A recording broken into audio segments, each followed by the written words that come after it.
Assalamualaikum warahmatullahi wabarakatuh. Judulnya provokatif banget ya. Nabi Khidir ikut campur dalam masalah Pilpres Indonesia 2024. Kemarin sempat rame ya videonya Pak Kiai datang ke Pak Ganjar Pranowo, Pak Kiai, Kiai Imad dan kawan-kawan semuanya datang ke Pak Ganjar ya, datang ke Pak Ganjar, datang ke Pak Mahfud. Memberikan dukungannya untuk beliau tuh sukses jadi presiden, ya kan? Terus banyak kontradiktif pasti. Orang ngomong, wah ini nih grup-grupnya Gus Puat nih halu nih, masa dia mengatasnamakan Nabi Khidir lah, apalah segala macam lah, gini. Ya, pastilah ada orang yang kayak begitu. Wah ini urusan langit, wah Nabi Khidir lah, bawa inilah apalah. Demi memenangkan Pak Ganjar Pranowo, urusan halu lah dibawa lah, ini lah dibawa.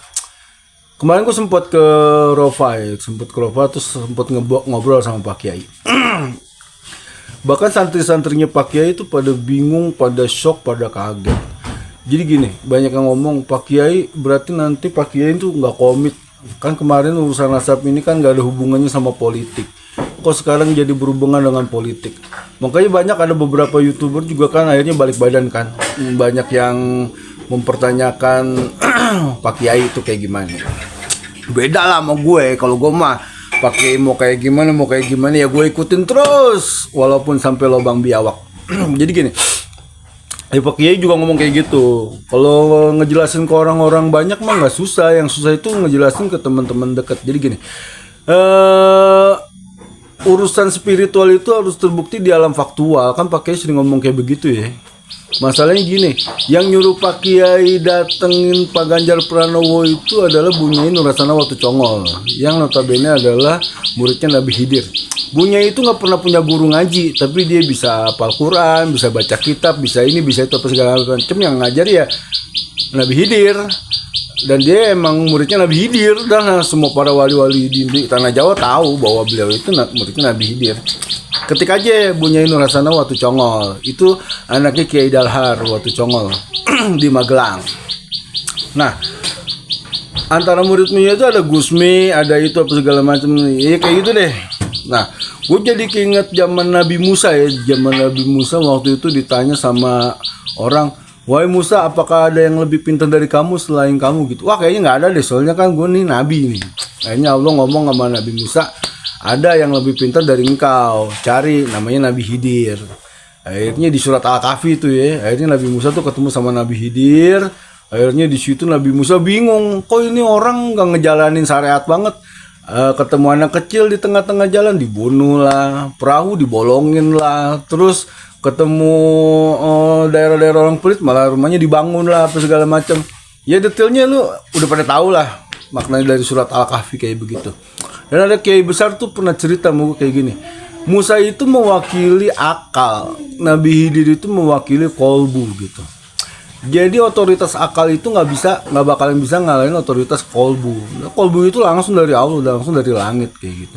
Nah kejadian kayak begini, wah masa sih Nabi Khidir ikut-ikutan urusan pilpres? Ya, urusan pilpres kan urusan berbangsa dan negara ya, 5 tahun yang akan datang.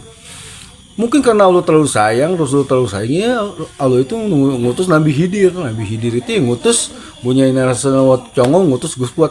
Lu boleh percaya, lu boleh enggak, apa segala macam. Sampai pakai ngomong begini, apapun risikonya akan saya tanggung, apapun itunya akan saya tanggung. Terus banyak yang bilang nanti harga diri Pak Kiai, reputasi Pak Kiai gini-gini. Oh, orang saya udah nggak punya harga diri, orang saya nggak punya reputasi, apa yang itu dihilangin ya nggak? Yang penting nih samina wa ta'ana, ada perintah dari langit, ya saya jalanin gitu loh. Dan perintah dari langit ini bukan lewat Bunyai Nurasana Watu Congol doang, itu lewat Abuya Muhtadi yang notabene itu anaknya Abuya Dimyati. Kemarin juga kan didatengin sama Pak Prabowo ya, didatengin sama Pak Prabowo, minta doanya ya, didoain sama Abuya Muhtadi. Tapi untuk dukungan tetap Abuya Muhtadi ngedukung Ganjar dan Mahfud. Terus kalau lu pada ngomong, wah bener kan urusan nasab ini urusannya urusan ke dunia politik. Kalau gua rasa sih yang bisa menyelesaikan urusan nasab ini ya kubunya Pak Ganjar sama Pak Mahfud. Kalau kubu-kubu yang lain kan kayaknya itu masih abu-abu menurut gue, dari dari pandangan politik. Jadi ntar regulasi sampai sekarang, wah lu keluar asap lah, beginilah begitulah, bikin kerusuhan, bikin ini apa segala macam, nggak ada ini apa segala macam.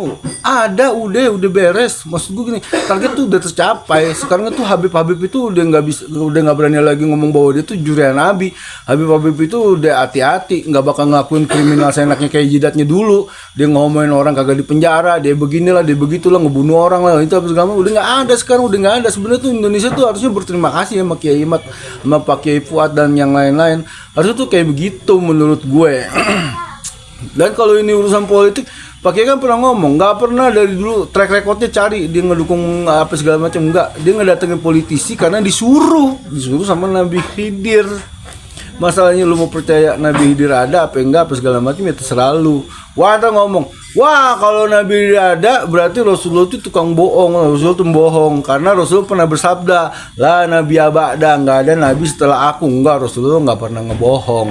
Aku adalah Nabi yang pertama diciptakan dan yang terakhir diutus. Rasulullah nggak pernah ngomong bahwa Nabi yang terakhir meninggal itu dirinya, enggak. Rasulullah cuma bilang Nabi yang terakhir diutus Rasulullah. Nabi Khidir diutusnya itu sebelum Rasulullah. Masalah nyawanya dicabut, itu kan prerogatif Allah. Itu kalau menurut gue, pandangan logika gue tuh kayak gitu. Jadi kalau ada orang yang berpandangan, wah nggak ada Nabi setelah Nabi, nggak ada Nabi meninggal berarti nggak ada Nabi, ya itu enggak. Menurut gue enggak kayak begitu ceritanya. Dan Rasulullah pernah ngomong kan, al-alimu warasatul anbiya, semua orang berilmu itu ya penerus para nabi gitu loh. Logikanya kayak gitu ya kalau menurut gue nih. Si botak yang nggak punya harga diri dan nggak punya nama baik. Ya udah gitu aja ya. Entah kalau kebanyakan ngomong, entah lu pada puyang apa segala macam.